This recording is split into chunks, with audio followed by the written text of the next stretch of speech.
तो प्रधानमंत्री नरेंद्र मोदी ने अब से थोड़ी देर पहले संबोधन में जो बड़ी बातें कही हैं उसको लेकर भी पूरा एनालिसिस। लेकिन उससे पहले सुनिए प्रधानमंत्री नरेंद्र मोदी को, जिन्होंने कहा कि दुनिया को भारत की ताकत का एहसास हो रहा है। 10 वर्षों में देश ने विकास की जो रफ्तार पकड़ी है उसे देखकर दुनिया हैरान है। दुनिया के लोग जब भारत आते हैं तो कहते हैं भारत बदल रहा है। आप भी आते हैं तो ऐसा ही लगता है ना?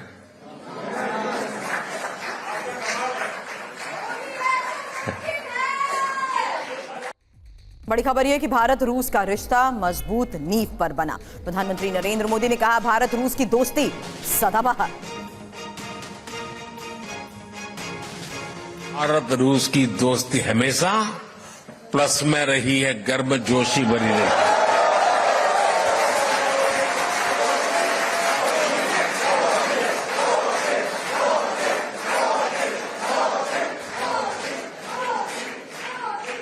ये रिश्ता म्यूचुअल ट्रस्ट और म्यूचुअल रिस्पेक्ट की मजबूत नींव पर बना है। और वो गाना तो यहां के घर घर में कभी गाया जाता था, सर पे लाल टोपी रूसी, फिर भी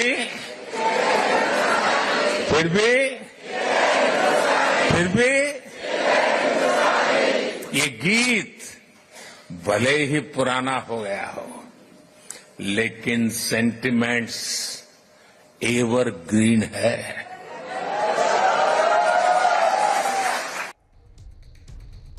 अब इन सेंटिमेंट्स का मनीष एनालिसिस किस लिहाज से हो रहा है ये भी समझा दीजिए। देखिए, सबसे बड़ी बात है कि प्रधानमंत्री मोदी ने रूस के साथ संबंधों को लेकर जो सबसे सटीक बात कही कि दोनों देश एक दूसरे के सुख दुख का साथी है। Exactly. और जाहिर है कि 1950 के दशक से लेकर अब तक तमाम तरह के झंझावात आए, लेकिन भारत और रूस के संबंध या भारत और सोवियत संघ के संबंध स्थिर बने हुए थे। उसका प्रमाण यहां भी आप देख रहे हैं, जिस तरीके से प्रोफेसर मैक्सिम बता रहे हैं आपको कि रूस में भारत को लेकर क्या फीलिंग है। एक आम रूसी आज की तारीख में क्या सोचता है, वो यही सोचता है कि हमारा एक दोस्त इस समय जब पूरी दुनिया चाहती है कि रूस से कोई बात ना करे, वो यहां पर मौजूद है।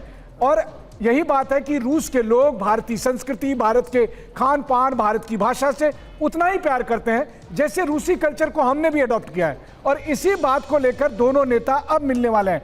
लेकिन अब जब उन दोनों की मुलाकात होगी तो उन खास मुद्दों पर डिस्कशन होना है जहां पर भारत और रूस के संबंध को अब आगे लेकर जाना है। और जिसमें सबसे बड़ा है ट्रेड का क्षेत्र। वो इसलिए क्योंकि भारत रूस से तेल बहुत बड़ी मात्रा में खरीदता है। रूस का हजारों करोड़ यहां पर बैंक में बैलेंस है, उसको कैसे सेटल करना है। मुद्दों के आधार पर मनीष आगे बात करती हूं, क्योंकि पहले एक इंफॉर्मेशन दे दें इसी मुलाकात को लेकर। खबर यह है कि प्रधानमंत्री नरेंद्र मोदी और पुतिन की मुलाकात में 4 अहम मुद्दों पर चर्चा होगी। यूक्रेन से जारी युद्ध पर समाधान पर चर्चा, ऊर्जा आपूर्ति, किसानों के हित को लेकर चर्चा संभव बताई जा रही है। तो मोदी और पुतिन की इस मुलाकात में जिन मुद्दों पर चर्चा होगी उसी के बारे में मनीष इस वक्त जानकारी दे रहे थे। लेकिन अब मोदी पुतिन के बीच इन मुद्दों के अलावा और किन किन मुद्दों पर बातचीत की संभावनाएं हैं, किन किन मुद्दों पर बातचीत हो सकती है, मुख्य एजेंडा के तहत आपके सामने इंफॉर्मेशन। क्योंकि रक्षा और ऊर्जा सुरक्षा, साथ ही क्षेत्रीय और वैश्विक विकास, द्विपक्षीय व्यापार, बैंकिंग, रेलवे, इस्पात में निवेश, रसद आदान प्रदान समझौता और साथ ही चेन्नई के समुद्री गलियारे व्लादिवोस्तोक तक, चेन्नई व्लादिवोस्तोक समुद्री गलियारा और वीजा मुक्त यात्रा की योजना को लेकर भी। अब इस बीच ये तस्वीरें मनीष जिस तरीके से सामने आ रही हैं, देख रही हूं कि किस तरीके से रूसी सैनिकों की याद में बने इस मेमोरियल में, इस वॉर मेमोरियल में फिलहाल श्रद्धांजलि दी जा रही है। मनीष, जो तस्वीरें देख रहे हैं हमारे दर्शक,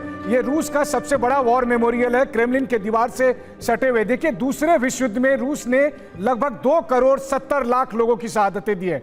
उनकी याद में ये वॉर मेमोरियल बना हुआ है और इस वक्त आप देख रहे हैं प्रधानमंत्री मोदी उन तमाम लोगों को श्रद्धांजलि देते हुए, उन अज्ञात सैनिकों को जिन्होंने रूस की रक्षा के लिए अपने सर श्रद्धांजलि देखी। यह भी भारत और रूस की दोस्ती का एक बड़ा प्रमाण है। और देखिए, इस वॉर मेमोरियल की बड़ी खासियत है, आप देख रहे हैं ये ठीक वैसा ही है जैसे आपके और हमारे यहाँ इंडिया गेट पर अमर जवान ज्योति है, उस तरह से लगातार यहाँ पर अमर जवान ज्योति की तरह से ज्योति जलती रहती है। साथ ही में आप देखेंगे कि यहाँ पर जो 2 गार्ड खड़े रहते हैं, वो उन दोनों गार्ड की जो शिफ्ट होती है, वो 1-1 घंटे की शिफ्ट में वो एक बार भी पलक नहीं झपकते हैं। इस तरह से वो स्टैचू बने खड़े रहते हैं, जो आप इस वक्त देख रहे हैं। जो प्रधानमंत्री मोदी वहां पुष्पांजलि अर्पित कर रहे हैं और उसके अगल बगल में ये दोनों गार्ड खड़े हुए हैं। और रूस के लोगों के लिए ये बहुत इमोशनल मोमेंट होता है। और एक ऐसे समय में जब रूस युद्ध लड़ रहा है, जंग में रूस के भी काफी लोग मारे गए, उसके बाद भी अगर भारत का प्रधानमंत्री वहां जाकर अज्ञात सैनिकों को श्रद्धांजलि दे रहा है, तो आप समझिए कि रूस के प्रति भारत किस तरीके की फीलिंग रखता है, उसको भी यह परिलक्षित करता है। मुझे लगता है कि प्रोफेसर मैक्सिम, मैंने बहुत कुछ समेटा है, अगर आप इसमें कुछ जोड़ना चाहें तो आप जोड़ सकते हैं।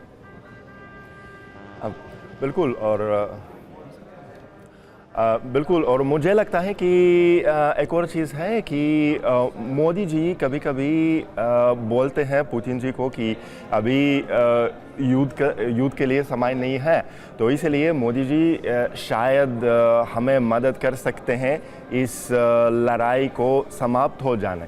तो शायद निगोशिएशंस के माध्यम से शायद ये जो अमर जवान ज्योति है, जो वॉर मेमोरियल है जी, उसके बारे में अगर आप कुछ और बता सकें। अभी जी, अभी हम देख रहे हैं कि मोदी जी ये हमारे रूसी शहीदों के लिए सम्मान देते हैं और माला लाकर आते हैं। तो ये शायद एक दोस्ती का सिंबल है कि मोदी जी दिखाते हैं रूसी लोगों के लिए कि भारतीय लोगों की दोस्ती इतनी बड़ी है कि हमारे रूसी शहीद इंडियन लोगों के लिए तो भी ज़रूरी है और भी सम्मानित हैं, तो सम्मान देते हैं ये लोगों को।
फिलहाल वॉर मेमोरियल की तस्वीरें आप देख रहे हैं, जहां प्रधानमंत्री नरेंद्र मोदी इस वक्त श्रद्धांजलि दे रहे हैं। और इसका लगातार जिस तरीके से मेरे सहयोगी भी जिक्र कर रहे हैं कि प्रधानमंत्री इस मुलाकात से पहले खासतौर पर वॉर मेमोरियल पहुंचे हैं और अब से थोड़ी देर बाद 2:30 बजे का वक्त होगा जब क्रेमलिन में भी मुलाकात होने वाली है। साथ ही जिस तरीके से ये सीधी तस्वीरें सामने आ रही है और दूसरी तस्वीर उन दोनों की अब से थोड़ी देर कल हुई मुलाकात और जिस तरीके से स्वागत हुआ, जिस तरीके से 1-on-1 बातचीत हुई, उसके जरिए भी पूरी दुनिया में एक बड़ा संदेश जा रहा है। लेकिन इस बीच आगे इन्फॉर्मेशन आपके सामने होगी कि आखिर किस तरीके से पुतिन ने भी प्रधानमंत्री नरेंद्र मोदी की तारीफ की। और उससे थोड़ी देर पहले हमने आपको बताया प्रधानमंत्री ने जब यहां पर भारतीय समुदाय को संबोधित किया तो उन्होंने इस बात पर खास तौर पर जोर दिया कि किस तरीके से रूस और भारत की दोस्ती सदाबहार है। और थोड़ी देर में पीएम मोदी और राष्ट्रपति पुतिन की द्विपक्षीय वार्ता को लेकर भी तस्वीरें आपके सामने रखेंगे। साथ ही इस वक्त की ये सीधी तस्वीरें हैं जहां मॉस्को में ही वॉर मेमोरियल में प्रधानमंत्री नरेंद्र मोदी शहीदों को दे रहे हैं श्रद्धांजलि।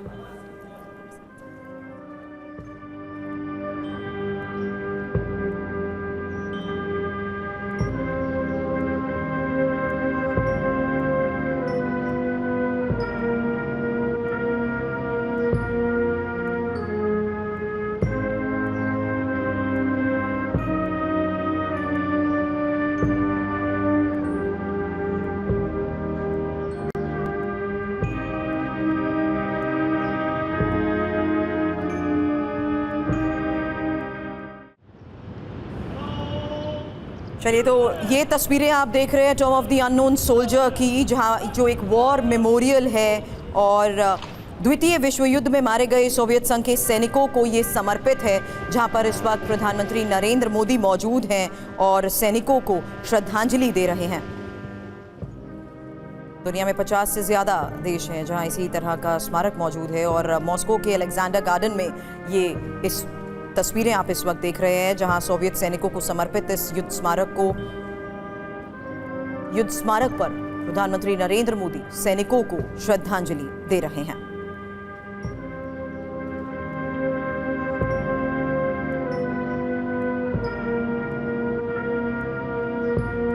मनीष, जिस बात का आप ये जिक्र कर रहे थे, यहाँ भी एक अमर ज्वाला जली हुई है और जिस तरीके से इसके नाम को लेकर और यहाँ सोवियत सैनिकों के बलिदान को दर्शाया गया है, यही खास एक जगह है जहाँ पर सैनिकों को नमन करने के लिए, शहीदों को श्रद्धांजलि देने के लिए लोग यहाँ पर जरूर आते हैं। और फिलहाल प्रधानमंत्री की, नरेंद्र मोदी की भी यहाँ पर मौजूदगी और सैनिकों को दी जा रही श्रद्धांजलि की ये तस्वीरें। मनीष, बिल्कुल सुरभि, लोग कहते हैं ना कि डिप्लोमेसी में बहुत कुछ आप बिना कहे किसी विजुअल के जरिए, हाव भाव के जरिए आप बता देते हैं पूरी दुनिया को। तो आज की तारीख में जब रूस और यूक्रेन का जंग चल रहा है, आज की तारीख में जब रूस और नाटो आमने सामने खड़े हैं, वहां पर जब आप रूसी सैनिकों के किसी वॉर मेमोरियल में रहते हैं, तो वो दरअसल भारत रूस के साथ किस मजबूती के साथ खड़ा है उसका भी एक बड़ा स्ट्रांग मैसेज है। तो जो सुबह में लगातार अमेरिका की तरफ से कहा गया कि हम भी प्रधानमंत्री मोदी के इस विजिट पर नजर बनाए हुए हैं, तो मुझे लगता है पूरा पश्चिमी जगत अभी इस वीडियो को देख रहा होगा, अभी इस दृश्य को देख रहा है जब भारत के प्रधानमंत्री उस वॉर मेमोरियल में है जो क्रेमलिन की दीवार से सटा हुआ है, जो रूस का सबसे बड़ा नेशनल वॉर मेमोरियल है। और वो उसकी वजह क्या है कि दूसरे विश्व युद्ध में सोवियत संघ ने 2,70,00,000 लोगों की शहादतें दी थी। तो ऐसे में युद्ध की भारी कीमत क्या हो सकती है और शांति की कितनी आवश्यकता है, इसे इस वॉर मेमोरियल से बेहतर और क्या रिफ्लेक्ट किया? जो मैसेज वेस्ट को जा रहा है, एक बड़ा संदेश खुद मॉस्को में रूस को जिस तरीके से जा रहा है, क्या ये उसी का नतीजा है कि पुतिन ने भी अब पीएम मोदी की तारीफ की है